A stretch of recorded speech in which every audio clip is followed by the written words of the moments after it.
And there you have it, a repaired handle from an older style SDX drill. And you'll hold your punch tight, in your bolt.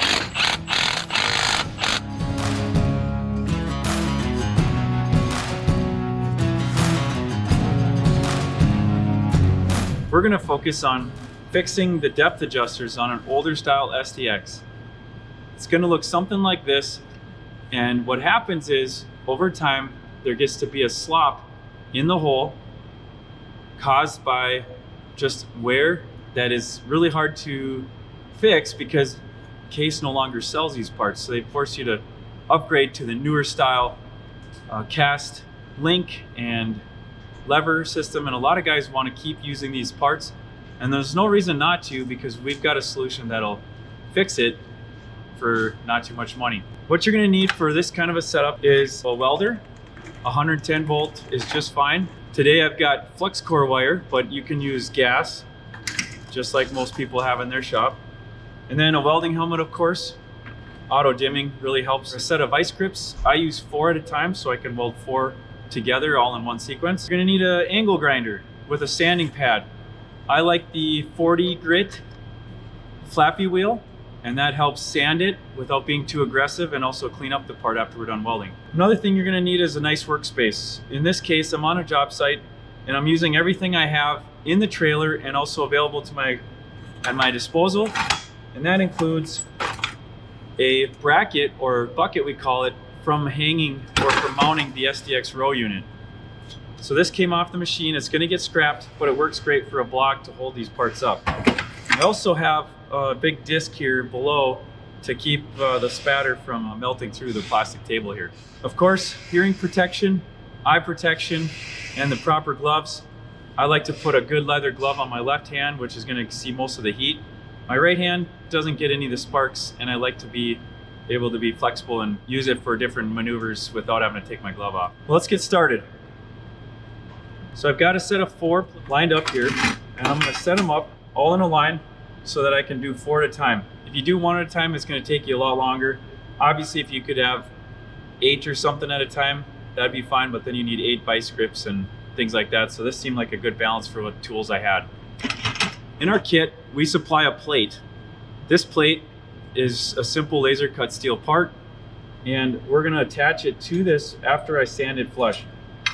These parts oftentimes have a burr on them that would hang up the plate and not let it sit flush. So I'm going to sand that off before we put the plate on.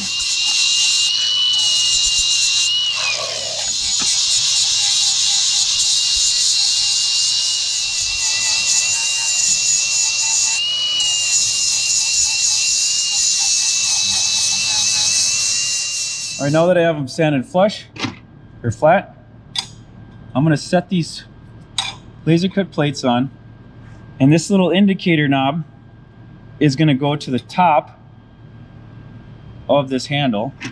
Here's the vice grip. You're gonna take the first one and just squeeze on the outside of the plate to line it up.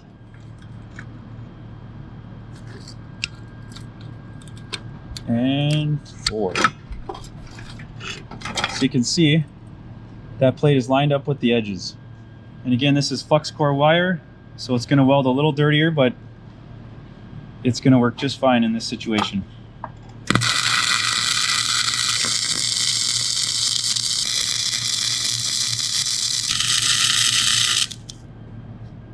Now notice I welded on the 4 corners. We've got flats here and here, and then we've got little half moon shapes here, and those are the spots you want to put a little bit of weld. You don't need a lot, but you might as well go from end to end and make sure it's got a good contact between the plates, and it won't be going anywhere.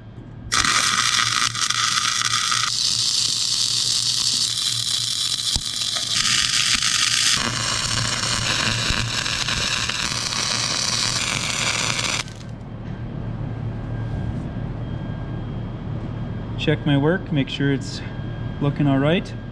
Now we're gonna sand these faces to clean them up and make sure there's no burrs, boogers I say, or spatter, and they're ready to go on the machine.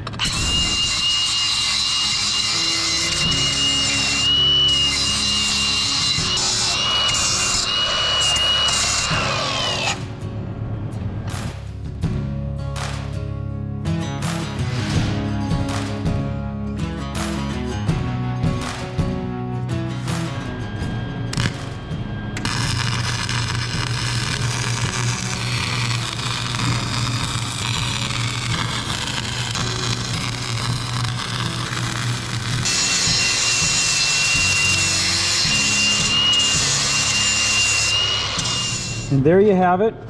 We've got a repaired handle from an older style SDX drill. That's going to bring you more life for years to come. And if you think that this is a little overwhelming, don't worry, because this is the first air seeder that I've done this on. We've had this kit out for a while, but this is the first time I've had an opportunity to be out in the field and actually installing myself. I know a lot of guys have, and it's not that hard. So hopefully these tips and tricks will help you succeed and cut out all the guesswork or anything like that, so you can move along faster. So here we are putting together the adjuster linkage kit. We have the depth adjuster linkage pin, and we also have the plate that has different settings to adjust your depth setting.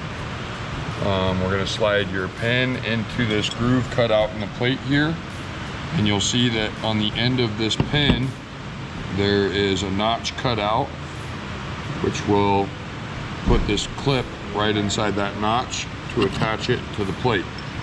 So you slide the pin in, you put a washer over the top, and then the clip will go right inside that groove,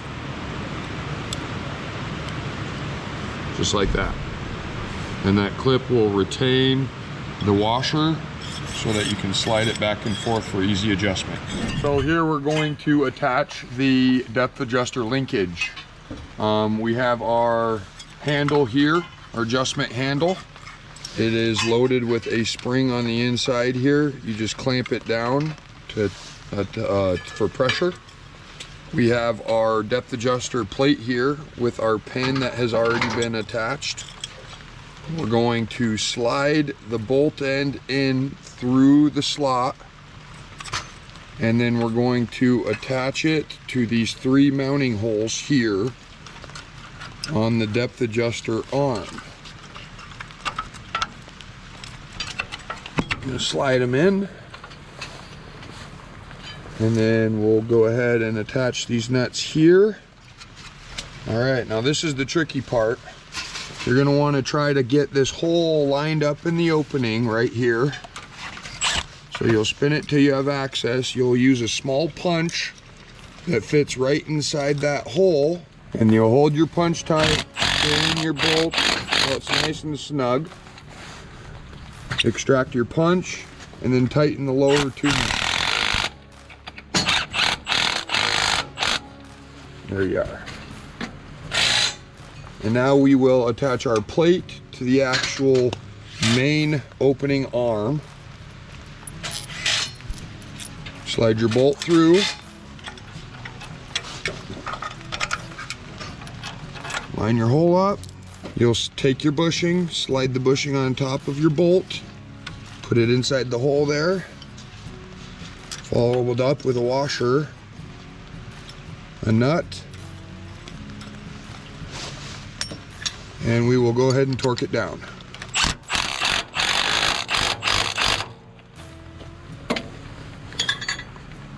Make sure she works properly.